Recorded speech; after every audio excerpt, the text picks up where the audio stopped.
ದೇಹ ಮತ್ತು ಬಾಹ್ಯ ವಸ್ತುಗಳನ್ನು ಸ್ವಚ್ಛಗೊಳಿಸಲು ಹಲವು ಸಾಧನೆಗಳಿವೆ.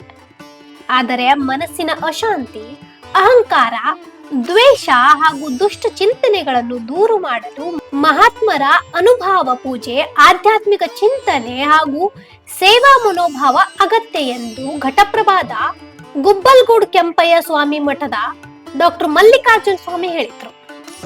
ಮತ್ತೆ ಹ್ಯಾಂಗ ಬಂದ್ರಿ ಬಾಗಲ ಹಾಕೊಂಡು ಇರ್ತೇವೆ ಎಲ್ಲ ಮುಖಾಂತರನು ನಿಮ್ ಕಾಲಿನ ಮುಖಾಂತರನು ಹ್ಯಾಂಗೋ ಬರ್ತದ ಒಳಗಡೆ.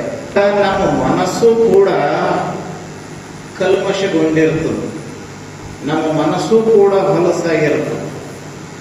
ಯಾರಿಗೋ ಏನೋ ಬೈದು, ಯಾರಿಗೋ ಏನೋ ಅನ್ಯಾಯ ಮಾಡಿ, ಅಥವಾ ಯಾರಿಗೂ ನಾವು ಅನ್ಯಾಯನೂ ಮಾಡಿಲ್ಲ ಬೈದು ಇಲ್ಲ ಅಂತಂದ್ರೆ ಯಾರೋ ಅನ್ಯಾಯ ಮಾಡೋರ ಜೊತೆ ಕೈ ಜೋಡಿಸಿ, ಯಾರೋ ಬೈಯೋರ ಜೊತೆಗೆ ನಾವು ದೋಸ್ತಿ ಮಾಡಿ, ಅಥವಾ ಯಾರಿಗೋ ಬೈಯೋದು ಕೇಳಿಕೊಂಡು ಏನೋ ಮಾಡಿ ನಮ್ಮ ಮನಸ್ಸು ಕೂಡ ಹೊಲಸಾಗಿರಬಹುದು. ಅಂತ ಮನಸ್ಸನ್ನ ನಾವು ಸ್ವಚ್ಛ ಮಾಡ್ಕೊಳ್ಬೇಕು ಅಂತಂದ್ರ ಅದಕ್ಕೆ ಒಂದೇ ಒಂದು ದಾರಿ, ಮಹಾತ್ಮರ ನುಡಿಗಳನ್ನ ಕೇಳಬೇಕು. ಅನ್ನೋರು ಹೇಳ್ತಾರೆ, ಮಹಾಮಜ್ಜನವ ಮಾಡುವುದು, ವಸ್ತ್ರ ಮಾಸಿದರೆ ಮಡಿವಾಳರಿಗಿಕ್ಕುವುದು, ಮನದ ಮೈಲಿಗೆ ತೊಳೆಯಬೇಕಾದರೆ ಕೂಡಲ ಸಂಗನ ಶರಣರ ಅನುಭವ ಮಾಡುವುದು. ಹೊಲಸಾದ್ರೆ ನಾವು ಶಾಂಪು ಹಚ್ಚಿ ತೊಳ್ಕೋತೇವೆ,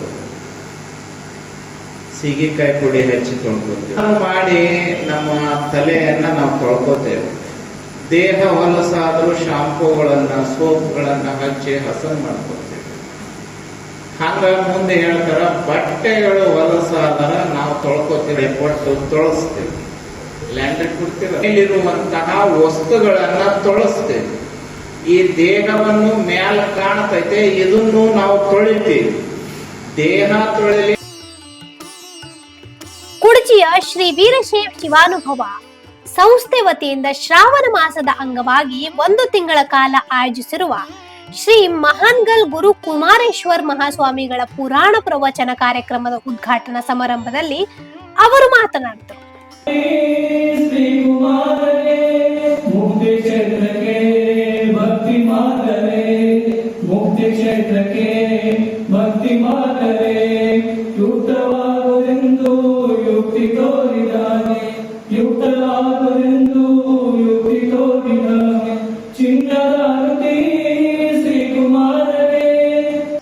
ಕಾರ್ಯಕ್ರಮದಲ್ಲಿ ಡಾಕ್ಟರ್ ಶಿವಶರಣ ದೇವರು, ಶ್ರೀ ಮಹಾಲಿಂಗಯ್ಯ ಸ್ವಾಮೀಜಿ ಸೇರಿದಂತೆ ಗಣ್ಯರು ಹಾಗೂ ಸಮಾಜದ ಮುಖಂಡರು ಉಪಸ್ಥಿತರಿದ್ದರು.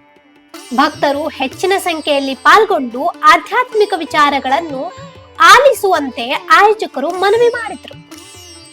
ಕಾರ್ಯಕ್ರಮವನ್ನು ನಿವೃತ್ತ ಶಿಕ್ಷಕರಾದ ಎಬಿ ಪಾಟೀಲ್ ನಿರೂಪಿಸಿದ್ರು. ಸಂಜು ಬ್ಯಾಕುಡೆ, ವಾಯ್ಸ್ ಆಫ್ ಪಿನುಗ್ರ, ರಾಯಬಾಗ್.